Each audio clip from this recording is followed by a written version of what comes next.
সঞ্চয় থাকে না, ব্যাংক ব্যালেন্স থাকে না। ওরা যা খেয়ে যায় দিনের বেলা, সন্ধ্যা হলে বাসাতে যায়, আবার সকালবেলা খালি পেটে বের হয়ে যায়। সবাই রোজা রেখে বাড়িতে ঢুকে নাকি, ওদের পেট পূর্তি করে বাড়ি পর্যন্ত নিয়ে যায় কে? আল্লাহু আকবার বলবেন না? ওই পাখির যত ঈমান আছে, আমার মনে হয় আশরাফুল মাখলুকাত আমাদের ঈমানও ততটুকু নাই। পাখির ঈমান আছে, আমাদের নাই। আল্লাহ রাব্বুল আলামিন বলেন আওয়ালাম ইয়ারাউ ইলাত তায়র, মহান আল্লাহ বললেন একটু পাখির দিকে তাকাও। আওয়ালাম ইয়ারাউ ইলাত তায়রি ফাওকাহুম, তোমাদের মাথার উপরে সাফাতিন পাখিগুলো দল বেঁধে বেঁধে উড়ে, একটু তাকাও দেখি। আল্লাহ বললেন মা ইউমসিকুহুন্না ইল্লার রহমান। আল্লাহ বলছেন ওই পাখিগুলো কখনো কখনো ডানাগুলো ঝাপটা দিয়ে চলে, আবার কখনো প্লেনের মতো চলে। আল্লাহ পাক বললেন মা ইউমসিকুহুন্না ইল্লার রহমান, মহাশূন্যে পাখিগুলোকে উড়ন্ত অবস্থায়, ভাসমান অবস্থায় বলো তো কে রেখে দিয়েছে? জোরে বলেন কে? দেখে নাকি তারা পাখিটি কেমন মেলে দুটি লঘু ডানা উড়িয়া বেড়াই শূন্যের পরে, নাই তারে তাতে কোনো মানা, আবার সে ডানা গুটাইয়া চলে, পড়ে না কতবু। বলো তারে কেবা মহাশূন্যে রাখিল, বলো তারে কেবা শূন্যে রাখিল, ভিন্ন সে এক প্রভু। আল্লাহ বলবে আল্লাহ ছাড়া কি রেখেছে ওদেরকে শূন্যে? বলেন তো। তাহলে আপনি যে বললেন যে আমি শুধু নুড়ি পাথর দেখলাম আর কিছু দেখিনি, তোমার যদি চোখ থাকতো একটা পাখির দিকে তাকাইয়াও তুমি ঈমান আনতে। কথা কোন ঠিক না বেটি? জমিনে দুবলা গাছ দেখলেও ঈমান তৈরি হয়, কারণ এই গাছটা বানায় কে? একটা বীজ জমিনে বপন করো। আল্লাহ কৃষককে ডেকে বলছেন, সূরা ওয়াকিয়া পড়েন, আপনারা তো অনেক কৃষক মানুষ আছেন, আছে না? আল্লাহ বলছেন আনতুম তাজরাউনাহু আম নাহনুজ জারিউন। এই কৃষকেরা, তোমরা তো চাষাবাদ করে জমিনে শুধু ফসলটা ফেলে রেখে আসো, ওই ফসলটাকে বীজকে অঙ্কুরিত করে সেখান থেকে শীষ গজায়, শীষ আবার এই কি বলে এই ফুল আসে, তারপরে ফল আসে, সেটা আবার পেকে গিয়ে তোমার গোডাউন পর্যন্ত আসে। তৈরি করে কে? যেরকম কে? চিন্তা করেছেন একবার? শুধু চিন্তা করেন না, শুধু জন্তু জানোয়ারের কথা বলছে যে ফসল ভালো হয়েছে। আবার একবার বলে মা দুর্গা এসেছে, মা দুর্গা গজে চড়ে এসেছে। মা তুমি গজে চড়ে এসেছো, এই জন্য আমার বাংলাতে এবার ফসল ভালো হয়েছে। আস্তাগফিরুল্লাহ বলেন, জোরে বলেন আস্তাগফিরুল্লাহ। বাংলাদেশের এরকম দৃশ্য আমাদেরকে দেখতে হয়েছে। মুসলমানের বাচ্চা বলে আমি তাহাজ্জুদও পড়ি, নামাজও পড়ি, উমরাও করি, হজও করি, আবার ফতোয়া দেয় ধর্ম যার যার, উৎসব সবার, সবাই দল বেঁধে দুর্গাপূজায় যাও, মা গজে এসেছে, ফসল ভালো হয়েছে। আস্তাগফিরুল্লাহ বলেন, জোরে বলেন আস্তাগফিরুল্লাহ। ঈমান থাকবে না, কুফরি মতবাদ, কাফের হয়ে যাবে। কতক্ষণ দেখতে বেটি?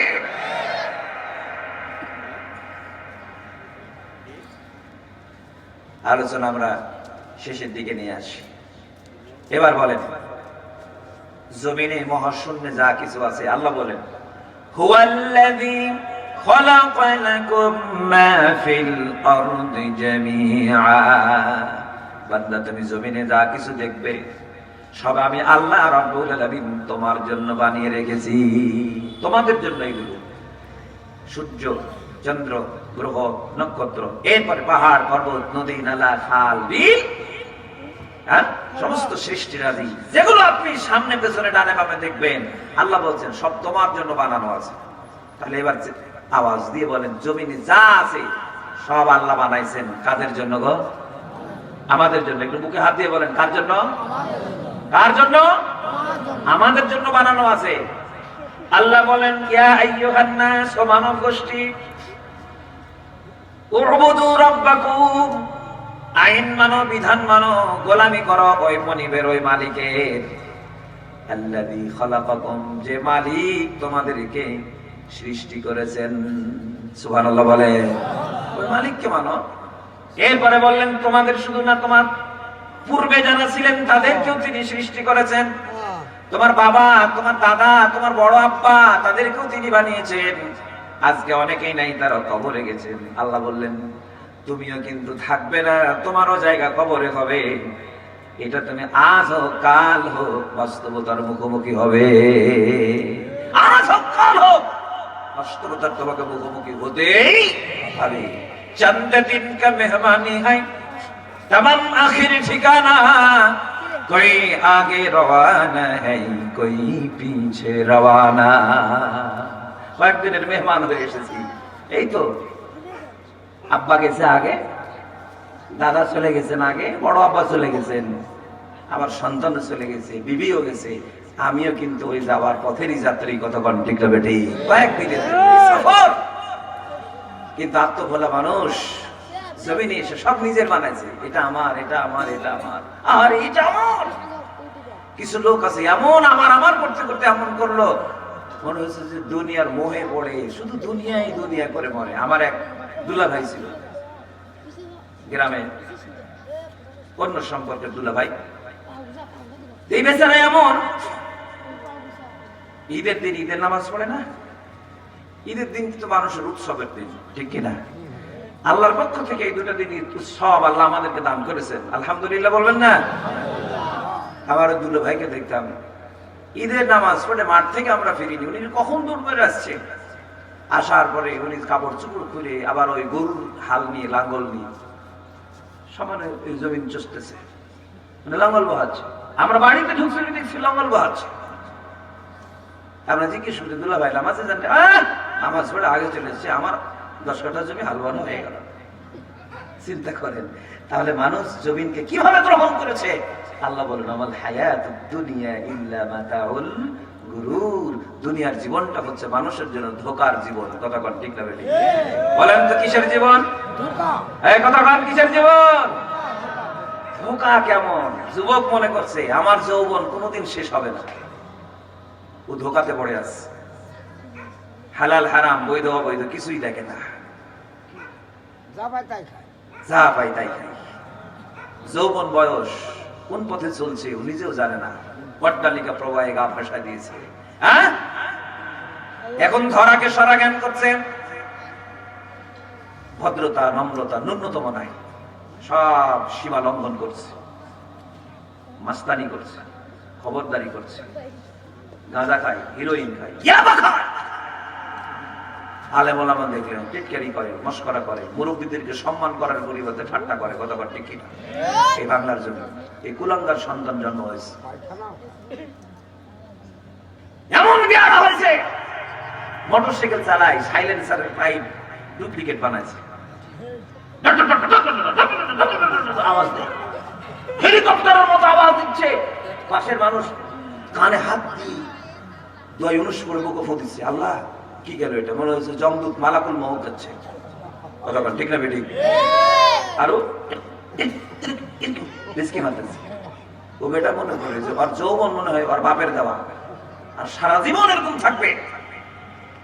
বন্ধের মধ্যে কিছু আছে এত উশৃঙ্খল, আল্লাহ তুমি মাফ করো, এত উশৃঙ্খল নারীদের মধ্যে। আগে আমরা দেখতাম কিছুটা হলেও লজ্জাশীলতা ছিল, হায়া ছিল, শরম ছিল। বর্তমান প্রেক্ষাপটে নারীদের শরম একদম জিরো পর্যায়ে গেছে। লজ্জা নাই, শরম নাই, একদম বেহায়া, একদম বেশরম হয়ে গেছে। রাস্তায় চলে বলে হুজুর আমাদের জন্য আল্লাহ একটা দিন দিয়েছে। কোন দিন? বলছে 14 ফেব্রুয়ারি। ওদের নাকি আল্লাহ দিয়েছে। সেদিন আমি গাড়িতে যাচ্ছি, আমার পাশে বসে দুই বান্ধবী গল্প করতেছে। জানিস বলছে কি? বলছে আমি 2 বার ম্যারেজ ডে করি। বলছে 2 বার মানে? বলছে আমরা একবার পালাই গিয়ে 2 জনে বিয়ে করছি ওই দিন, আর বাবা মা দিয়েছে ওই দিন, তাহলে বছরে 2 দিন আমার ম্যারেজ ডে। পাশেরটা বলছে আমিও তো তাই করি, তার মানে 2 জনেই 2 বার ম্যারেজ ডে করে। এখন যদি এরকম জরিপ করা হয়, আমার তো মনে হয় যে এদের সংখ্যায় বাড়বে। কতক্ষণ ঠিক না বেটি? আমার এক পরিস্থিতি, এক মুসল্লি মুসল্লির বেটা, তার বাপ হজ করতে যাবে না, টাকা দিয়ে হজে যাবে না। আমাকে এসে বলছে, হুজুর কাম আকাম করে দিলাম। বলছে কি বলছে? টাকা দিয়েছি, হজে যাবেন না। বললে কেন? বলছে শরীর পারমিট করছে না। তাই বললো আপনি মরে যান, তাও যাওয়া লাগবে। আপনি তো আমার চিন্তা চেঞ্জ করে দিলেন। আমি বললাম মরবেন, আপনি বাংলাদেশে মরবেন, ফ্লাইটে মরবেন, না সৌদি আরবে গিয়ে মরবেন।